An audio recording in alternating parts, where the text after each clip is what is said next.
Welcome everyone to today's online session with Frazer Jones on the topic of unconscious bias and objectivity. We've got a very special guest today, which we are very glad to have, of course. Her name is Frauke, and we're going to introduce her in a bit. But first, let me tell you 2 sentences, I promise it won't take long, about who organized this event, and that would be Marie, whom you also see having the camera on, and myself. My name's Robert, and I'm a lead consultant here at Frazer Jones.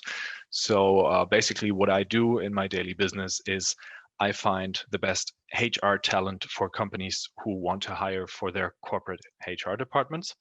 And of course, over the course of my daily business, I'm being concerned with biases, unconscious or conscious, quite a bit.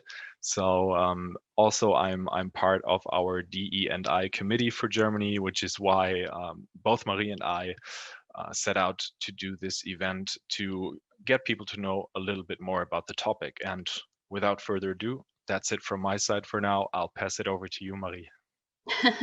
Thank you, Robert. So yeah, my name is Marie. I'm French actually, and I'm currently in France. So I've been working at Frazer Jones for over 2 years now, and I'm specialized in the search for HR professionals for the professional services sector. I'm also part of the D&I committee together with Robert, and I'm really glad to have Frauke Logermann with us today. So before, I think we can start with introducing yourself, Frauke, and then I will go just through the technical part of this event. Yeah, okay, so hello everyone, hello from Munich. My name is Frauke, and as Robert and Marie already said, I have the honor to talk with you and discuss with you today about the topic of unconscious bias in HR work, but also in general. And regarding my background, actually, I'm a social scientist by training, and I've been working mostly within research management, international project management, and also fundraising for several years. And since 4 years now, actually also the topic of diversity and inclusion management is also ended up kind of on my desk, because I was elected back then as a gender equality officer within my organization. And since 2 years now, I'm also officially the diversity and inclusion manager for the entire organization. And within my major field of work, it is actually my task to, of course, raise awareness also for topics like unconscious bias, but also trainings of other kind, awareness events, but of course also support my organization in really identifying also possible structural barriers regarding openness and diversity internally, but also, of course, in external advertisement and so forth. And therefore, yeah, I'm very glad to share my experiences with you today and engaged in a discussion with you. Thank you, Frauke. So yeah, just a couple of indications. So of course you are free, even encouraged to use the chat box to ask questions throughout the event, the session. So we will have, of course, a Q&A session at the end, but of course we will also in between check for questions. So Robert will be in charge of that. So please do not hesitate to just give us the questions should you have any. Also, we encourage you to have a walk if you can, because we won't have that much visual content. So of course, if you are in your flat or in your house, you can have a bit of walk. It's always good, I think, especially after the end of the day. So, and of course, let us know if you have any issues, so you can contact Robert also to let him know. So Frauke, you already gave us a good, I think, insight about what you are doing, but this is my first question, just to put the context a little bit. But yeah, could you just tell us a bit more what you are doing at work, and yeah, what's your work consisting of? Okay, so yeah, so what is actually diversity and inclusion management all about? Actually, one of my major tasks is to see really how we, for example, attract more female professionals also within our organization, also how to see if there are some kind of maybe sometimes discriminative factors present within our organization, may it be in relation to our, let's say, promotion structures or processes, but also really in general, really working on working culture. Yeah, it's really about trying to find measures and trying to really also support the organization in becoming more open for people that might have not been there before and are just different from the mainstream. And therefore, it is my task to kind of use, let's say, also a toolbox, full of measures to get that going. And so my work is also very, let's say, diverse as such. So I'm talking a lot with people, of course. I'm also doing internal consultations with leadership, but I'm also giving workshops, or also, of course, developing guidelines, when it comes to advertisements and stuff like that, or also picture usage. All of that is kind of my work. And in the end, a part of my work. And in the end, my ultimate goal, though, is, of course, to get rid of myself. So that we don't need a diversity management in the end anymore. That is my ultimate goal. But so far, I'm not there yet. This still might take some time. So we are happy to have you still for now to really make the mentalities change. So we've decided to really talk about unconscious bias, because I think a lot of people, and me included, we have a rough idea of what it is, but as we will see later, it might be also challenging to really know how to be less biased then. And so could you give us a definition of unconscious bias? Is there actually a universal one?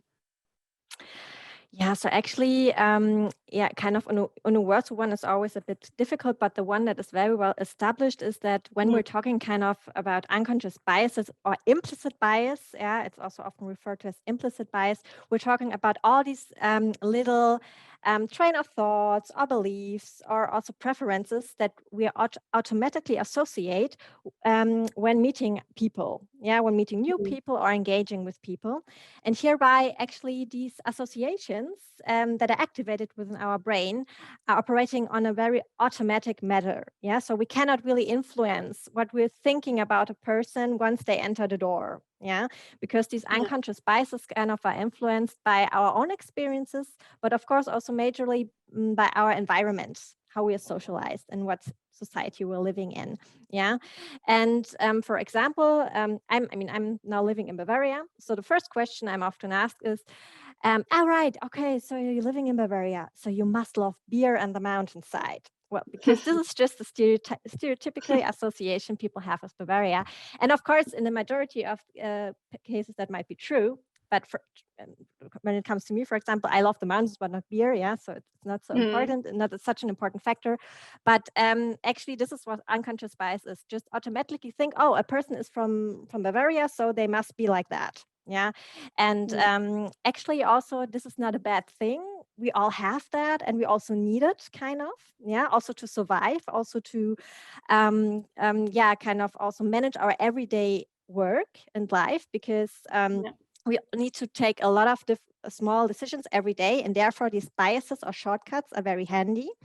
But of course, sometimes also when it comes to more difficult decisions, or also especially when also talking about evaluation of people, these biases can be a bit misleading, this unconscious one, and we should be aware of them to prevent them from hindering us in making good and sound decisions. But for example, if you want to know more about that topic, there's also a good book about this written by Daniel Kahneman, who's a psychologist, and who really took a look also at this neurophysical background biases are based on, because actually this is how our brain operates. We have a fast working brain side and a slow working brain side. And the first working brain side, we're operating in 90% of the day, and this is where our biases are active. And the other slower working one, we're just activating less. But really, to overcome our unconscious biases, we have to sometimes slow down a bit and make use more of the slower brain part, kind of. So great. So great. So at least in our context, because we are dealing with candidates and clients on a daily basis. But when we think of unconscious bias, we will think of, as you said, the first impression we have of a candidate based on their name, where they are coming from, or maybe even where they went to school. Mm-hmm. So if I studied correctly, I think this is called confirmation bias.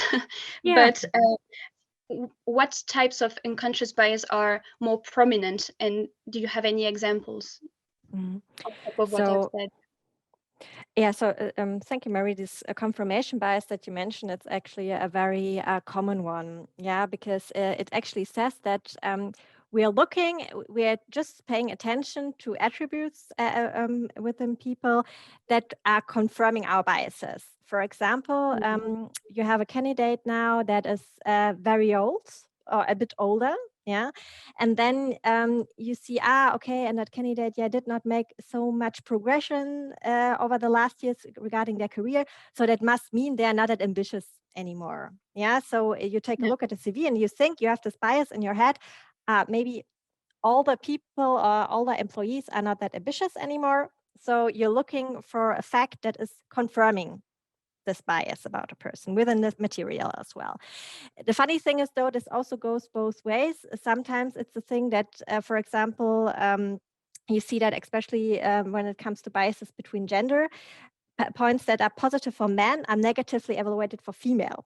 Yeah, for example, sometimes a career break for a man is seen as an opportunity to develop himself. For female, it says, all right, she took a break for family, and so it must be she's not very, very keen on having a career. So this is what it is. But other ones are really one, a very famous one you might all know or aware of is the mini-me effect. Yeah, just saying that we tend to like people better that are alike in a way of our education, our gender, and so forth.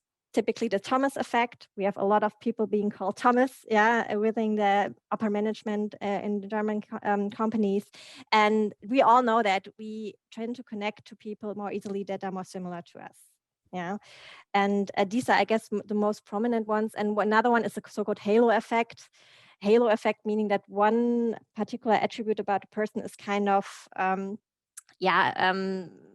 dominantly paying attention to only of one attribute of a person. For example, if a person is very attractive, sometimes we also think, okay, we just like that person, it's very attractive, so she will or he will be also good at their job.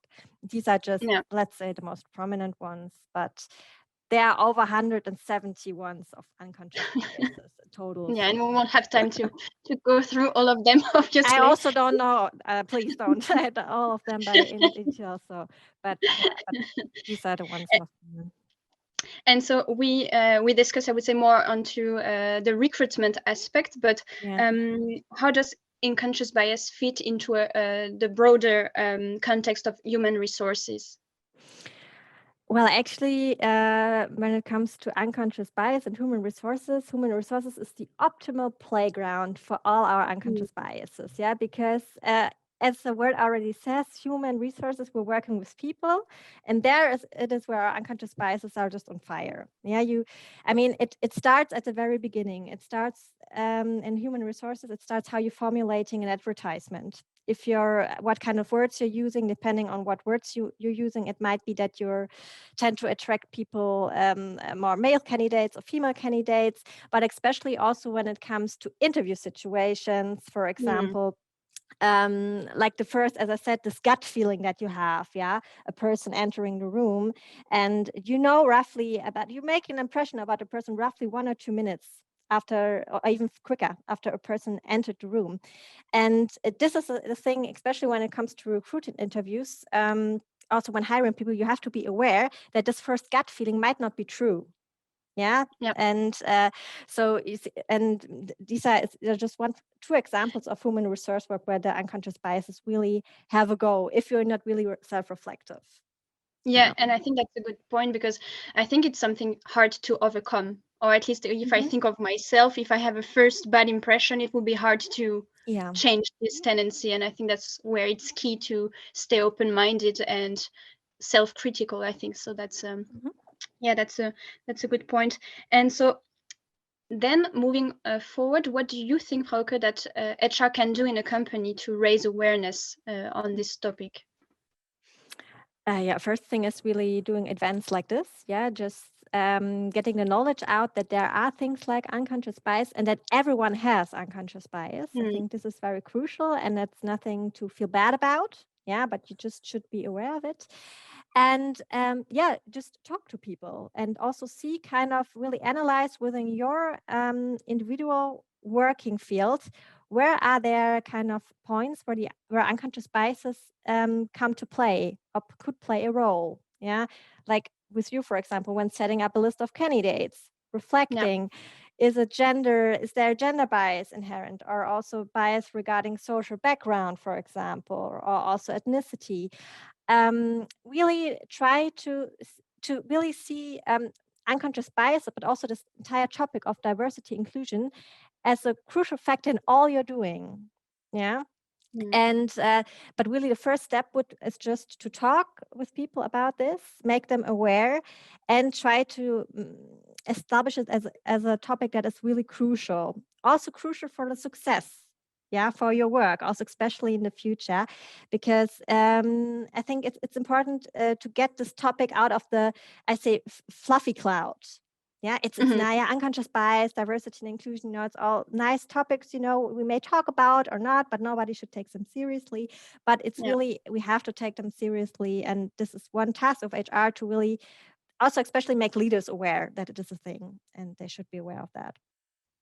Yeah, and I think this is where that's what you are saying more or less, but it's that it's not a trend, or it should not just a trendy thing. Yes. Like, let's talk about this. And I think it's really, the company needs to truly believe in it, and to really be efficient and to change the situation. Because if you don't, if you are not very sincere, if we don't have an approach like that, I think it would not work, and it will not bring anything good. So yeah, I totally agree with you on that.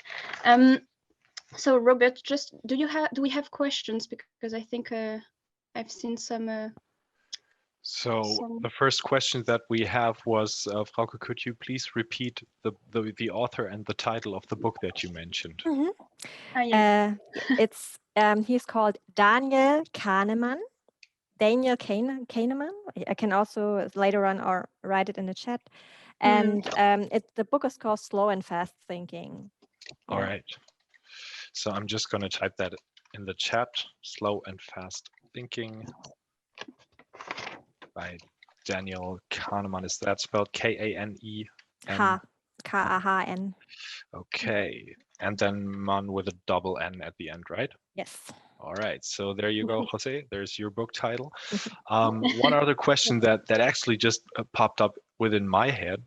You just mentioned a fluffy cloud. So it's, I guess it's, I mean, correct me if I'm wrong here, but I think you're talking about something like a comfort zone that we're barely getting out of. So my question would be, if I observe someone in my environment acting on the basis of what I think could be an unconscious bias, how do I get that person out of that fluffy cloud without being maybe too direct? Yeah, without being too direct. So firstly, I would say, of course, you should address the person and just make them aware that maybe the comments they made, or maybe the conclusion they've been drawn, is not unbiased. Yeah, and just say, yeah, but I mean, maybe if you don't want to use the term bias, just say, yeah, but I don't have the impression in that way. Or I also, back then, I had a candidate a few weeks ago, where this argument you just raised didn't hold.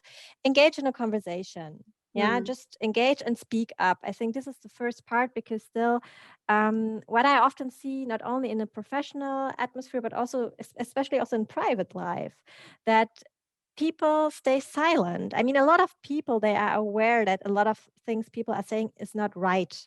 Yeah. But just because they are hesitant to speak up, or also maybe hesitant to engage in a maybe sometimes more controversial discussion, they remain silent. And I think if more people will speak up, And it's not only always this individuals like me or other people that are talking about this. This is really people will be made more aware that it's really important, and that it's not only the feminists or the diversity inclusion managers. Talking about this. Yeah. All right. So another question that we've just had was, would you recommend any other resources, e.g. training materials to help raise awareness on this? Yeah, well, training material, of course. I mean, the thing is, I would just always suggest for you, if you want to offer trainings, you should really offer webinars on it. Yeah, with also trainers, professional trainers on the matter. They will bring along their tool set and their exercises, of course, as well. But one thing that I can I think we also talked about that, in one of our first talks or meetings, Robert and Marie.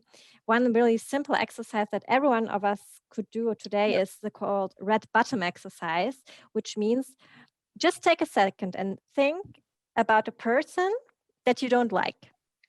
And maybe also a person that you immediately didn't like. The person entered the room and you were like, oh no, I don't like that person. And then take a second to really reflect on why don't you like that person? And is your dislike for that person really a rational feeling? I mean, there are people that we reasonably don't like. Yeah, it's true.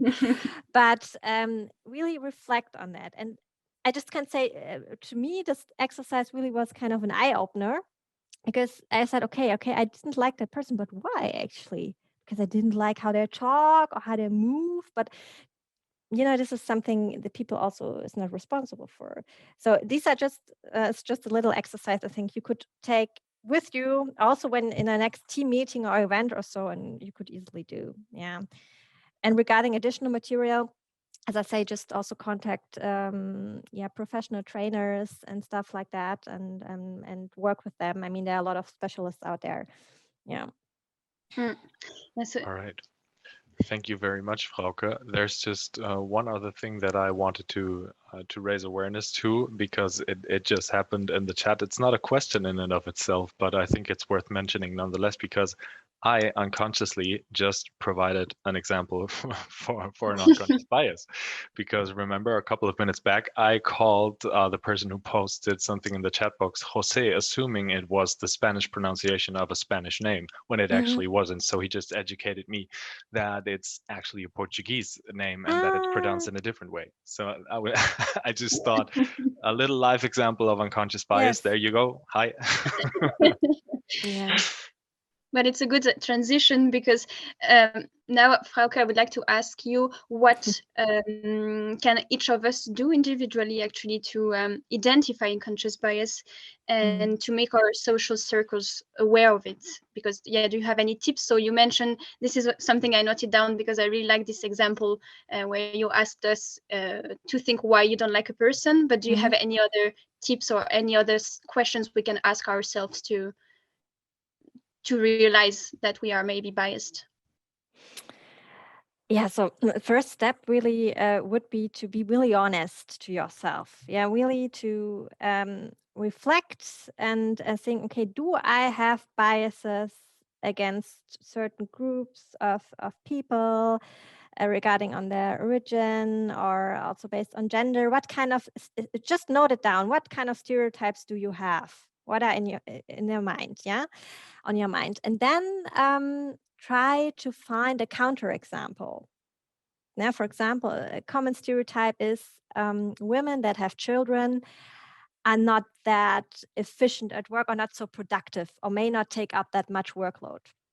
Yeah, and then really actively think, but maybe a person, or a woman who is a professional and is working full time, and you're like, okay, but this might not hold all the time. So really note down your stereotypes, reflect on them, and try to think of counterexamples. And I mean, now you're already, internally, I guess you're already engaged in this discussion now. Maybe set up a discussion group really openly, sit together with 2 or 3 people, or maybe also your family or your friends, and talk openly about your stereotypes and discuss them. Yeah. So this is one thing. And in general, really, general advice is, I talked about this slow and fast thinking. Yeah. Sometimes really, we all know it, our days are busy and we're always stressed, especially in these times, and Corona is not making it better, but Corona is also not making the whole unconscious bias situation better, because we see that now in a lot of research that unconscious biases are strengthened in crisis times, because in crisis times we are in this this fast mode. We have to act fast and we have to take fast and ultimately risk-free decisions. Not good, because then all our unconscious biases are there.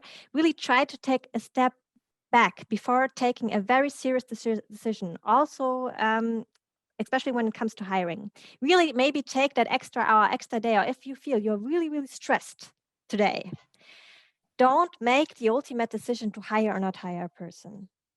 Because then when you're really stressed and in a hurry, then really your unconscious biases really are on the go naturally, because you're forced to take a decision. So it sounds so simple, but it is really the case. Try to reflect and take a step back. Great. So, Robert, do you want to ask one of the questions we've got, or you want to?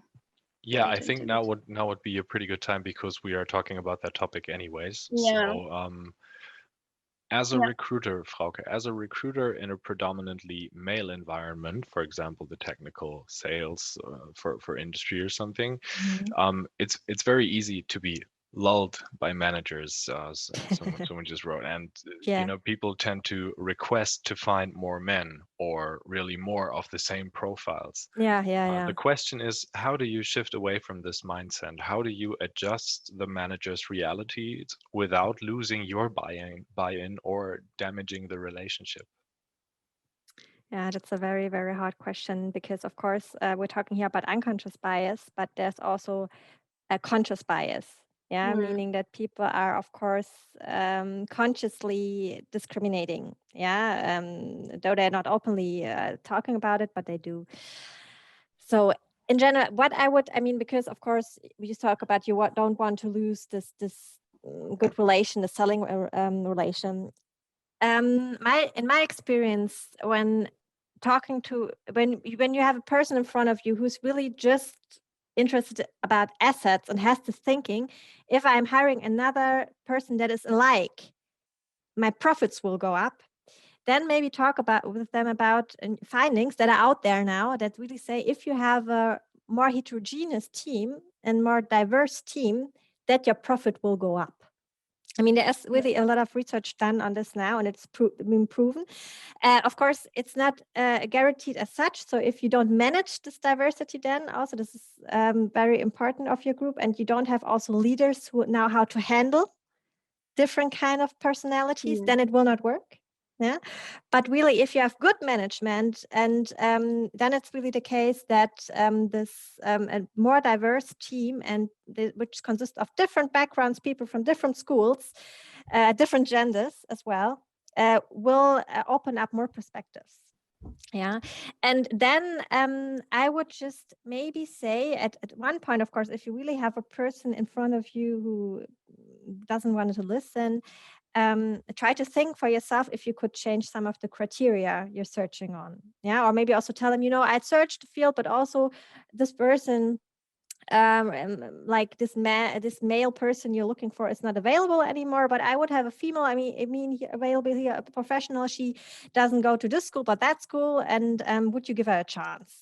Yeah, and I would go on like that. But I also have to tell you, of course, if you have people, and especially leaders, that are very inflexible in their mind in that regard, it's hard. Yeah, and sometimes it will not work. Yeah. So yeah, I think this is the key, really, to that the leader is willing to lead this change actually, and to make a shift, because I think it's really at least to be open. They don't need to be like the person pressing for greater diversity and inclusion, but at least they must have this mindset to give people a chance. And stuff like that.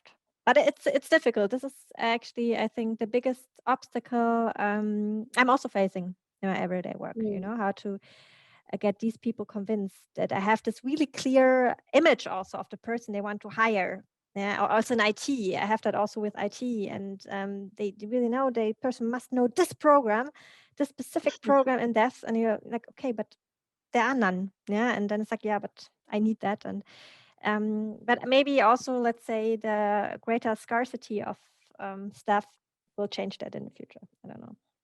Yeah, and maybe also the COVID situation, maybe people will be also open to hire some people who are not in their country, but this is something I guess we will need to wait a bit to really have that change taken. But I think at least it's also opening up a bit of opportunities. And this is something you already briefly mentioned, but as a professional that you are specialized in this D&I topics, did you see an increase of interest over the last years, and maybe, as you mentioned, a negative impact because of the COVID-19 crisis?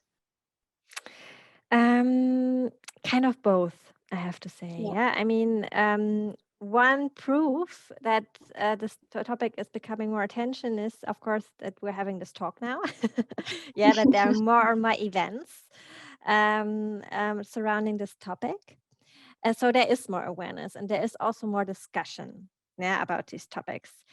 Though what I have to say, what I'm still missing at the moment is action.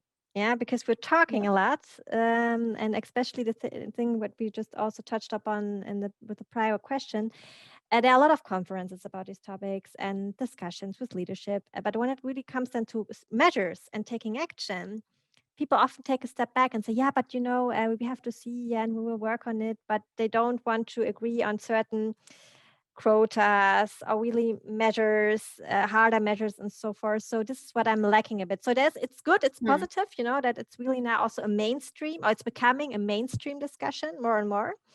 But diversity and inclusion, what I also wanted to say with the fluffy cloud, is not only making awareness event and throwing popcorn around or so. Yeah, it's really a question of organizational change, really critically evaluating internal structures and so forth. And I can just, regarding COVID, I can say, unfortunately, but there I can only speak now for Germany because I'm more aware here of the German context. There we really, unfortunately, really see that especially these gender biases got stronger. Yeah, that especially female leaders got pushed out more out of power circles within companies again, due to this bias that maybe men are better leaders during risk times. But I mean, I'll leave it up to you if you think that the crisis is managed well at the moment.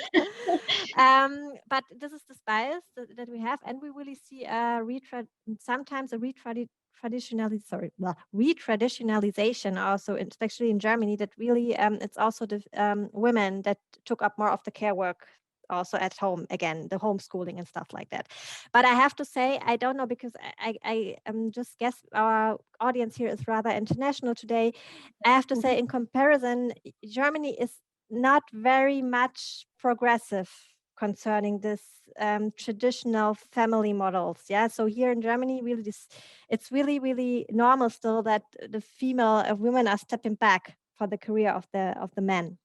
Yeah, it's why this it's not a question, but we're not very far ahead in comparison to other countries in that regard. And just in general, we see COVID is strengthening all these biases and all this, let's say, forms of discrimination that have been going on before, but it's just enhancing them.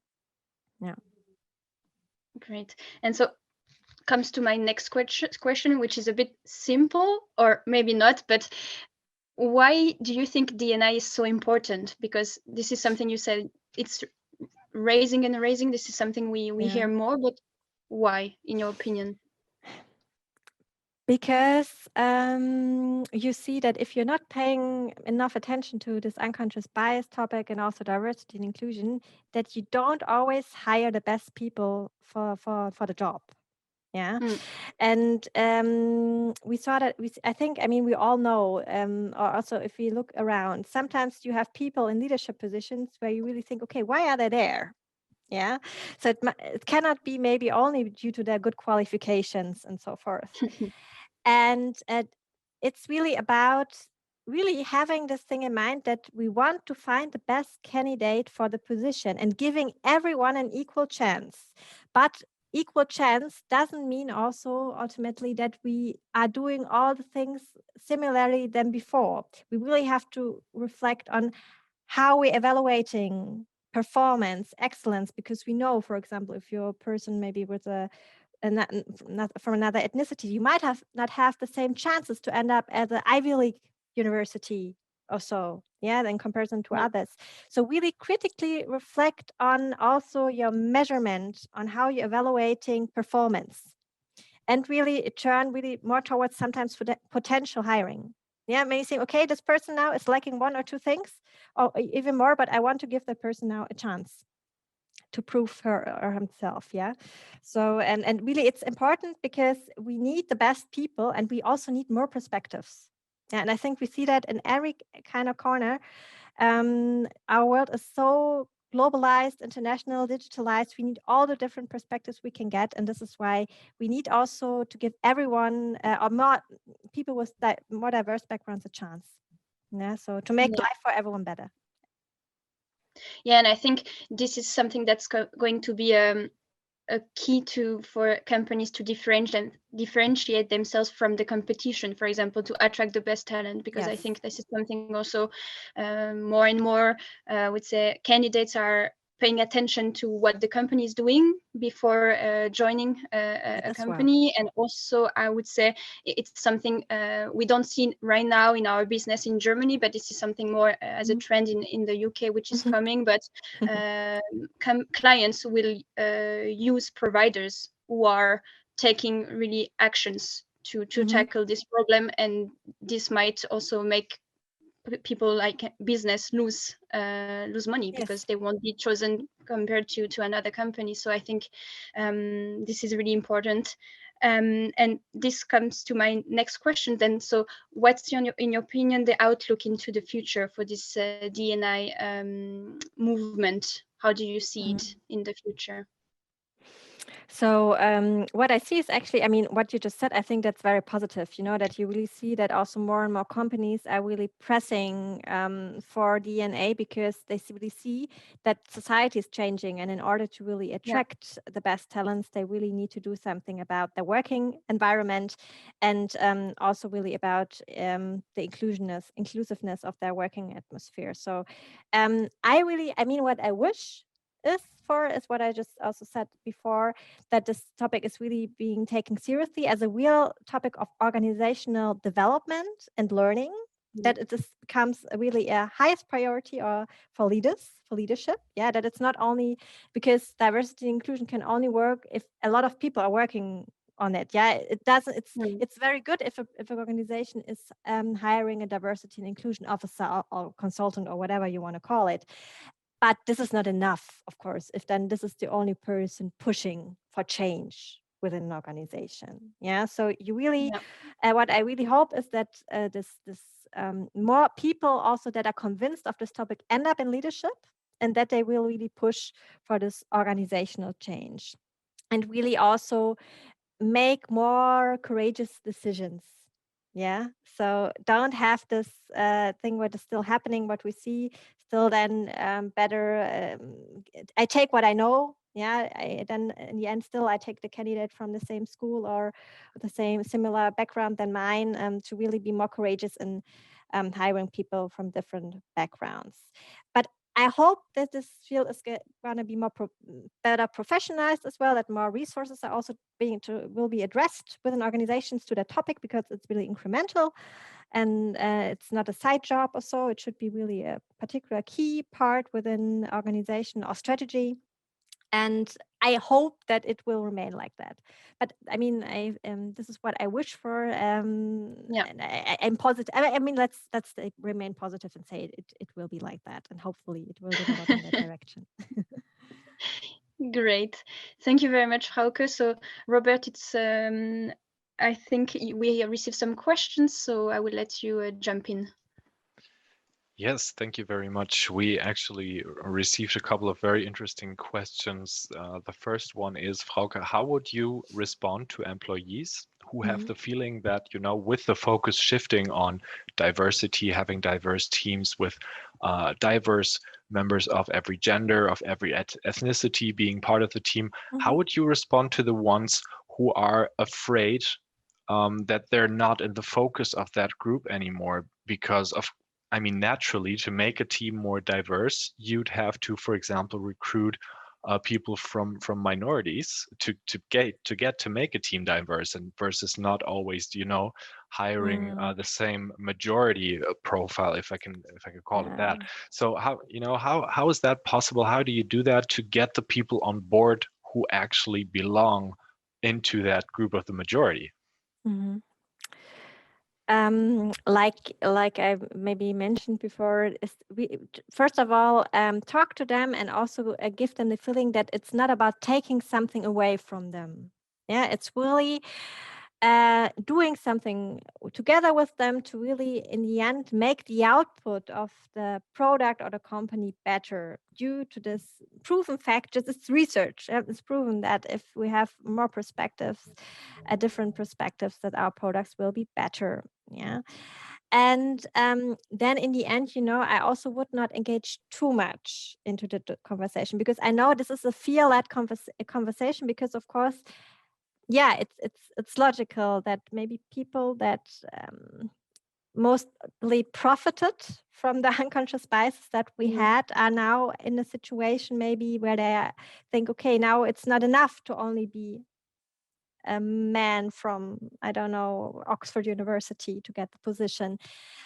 But that's just how it is then, but it has been different for qualified candidates so long before. And I think this is just a thing you have to endure. But it's not a valid argument, I mean, you can understand, you can show understanding and say, yes, of course, it's nothing to take away. It's not about, also, it's very crucially, it's not about reducing excellence in any kind of way. Yeah, it's really about enriching our culture and also our productivity. And we need it. We need to change. And I think if a person is really honest to him or herself, they will also see that need for greater diversification. Yeah, because this is just a fact. Yeah. Thank you so much, Frauke. I mean, and speaking of Marie and you were just talking about, diversity becoming an actual part of the agenda of different types of companies, of various types of companies. But another question from our attendees is, what would you suggest companies do to have more diversity, and where do you start? I mean, does it sense creating a KPI for that, or do you think that is counterproductive? For example, where do you start? Oh, KPIs would be great. I mean, as I say, it's called diversity management because it's also about management and it's about measuring, as well. So, in any diversity, let's say in any diversity management strategy that is being taken seriously, there are some kind of benchmarks and KPIs attached to it. Yeah, for example, you can set yourself a goal, to increase the number of female professionals in leadership positions by 10% until 2030 or so.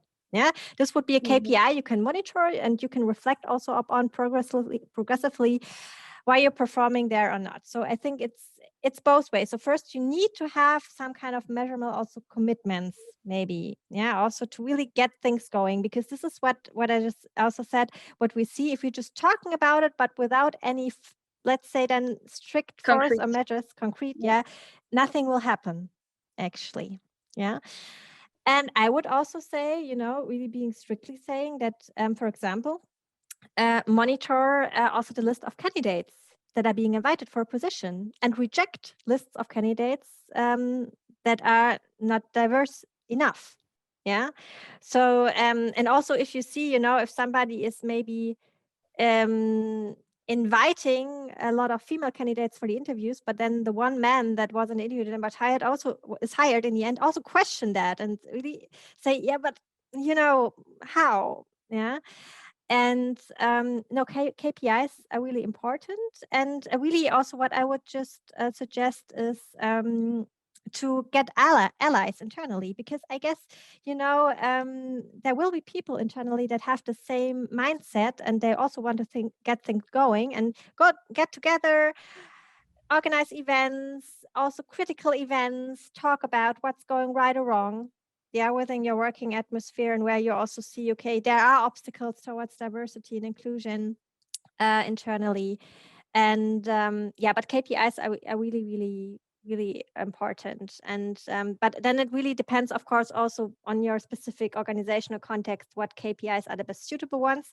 But really setting KPIs also for growth regarding also gender, for example, like self-committed or so forth, it would be a good step. It's an important step.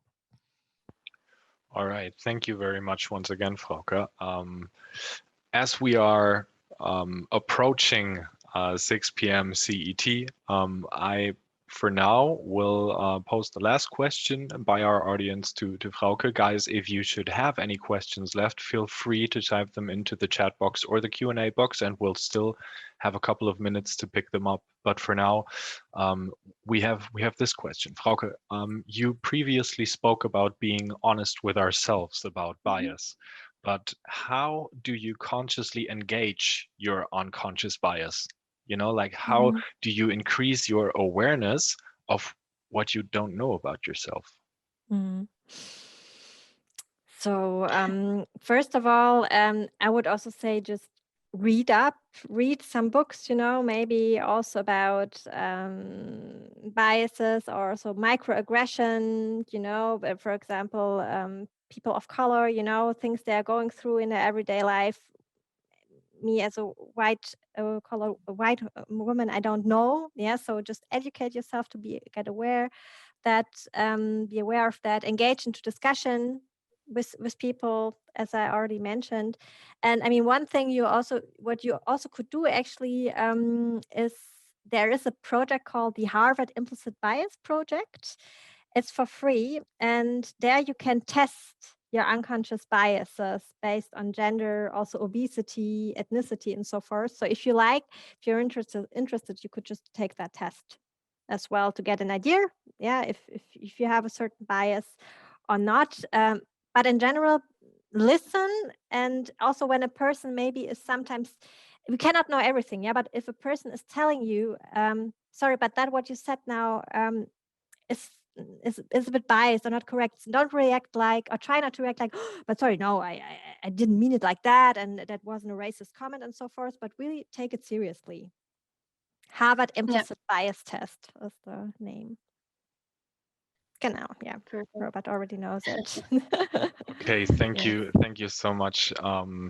So I guess, wrapping up, I would have one more question to you, Frauke. I mean, if you could impose like one homework on us all that we like, it doesn't matter if it's an exercise or a piece of information that we take home, but if you could like make a wish for all of us, the things that we hear now can be aware of in the future, and or how to act, what would that be? Like, what would you have us do or have us think or have us say?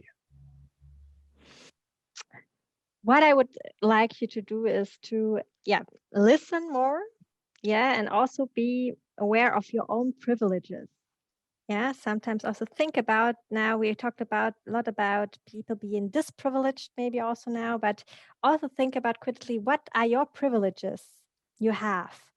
And then really also, first of all, just accept it and be thankful also for it, but then also really maybe see how to change things in your surrounding, and really to speak up if you see that things are being unjust, or if things are running biased. Just speaking up really is one of the major concern that it's a concern still. And and being let's say just being open-minded. This is really the best way, to overcome, or let's say and laugh about it. You laugh about your own biases. I think this is very important. I laugh about myself every day, because I had 3 situations today again where I caught myself having a bias. So really take it easy, but take it seriously with you, and every day like an everyday practice. All right. Thank you once again, Frauke. Thank you so much. Marie, I will leave the last words to you as we are currently out of questions. Just a quick thank you until now from my side to Frauke and to Marie, and of course to everyone who's here. Yeah, so thank you very much, Frauke, for answering my questions and attendees' questions. And thank you also all for joining us today. So we will just put briefly also again the slide with our contact details. So feel free to reach out to us should you have any further questions about this topic or any HR related questions. I would say we are happy with Robert to answer you. And yeah, I think Robert, you also have a quick info regarding the upcoming event from the HR Talent Program. That's right. So guys, I mean, first of all, thank you all for being here. Thank you all for participating and being interested in this very, very important topic. I also want to use the chance, of course, to thank Frauke once again. So at the very end, we are doing these online events on a regular basis. The next one will be on the 11th of May. And that will be on 4 p.m. And that will be a very HR specific one. We're going to discuss the role of the HR business partner in a company. And also we're going to speak about ways to develop into such a position or out of such a position. And we're going to have 3 excellent guests as our panelists who are senior international HR business partners in big companies on a global level. And they will share their personal experience and their professional knowledge with us. And that pretty much brings me to the end of this session, where I just want to say thank you guys once more for being here. Please connect with us on LinkedIn or via phone, via email. Give us feedback on what you thought about the session, what you thought might be better next time. And of course, stay safe, guys. Yeah, thank you very much to all. And yeah, talk to you soon, I hope. And thank you again, Frauke. Thank you. Take care. All right. Take care, everyone. Bye.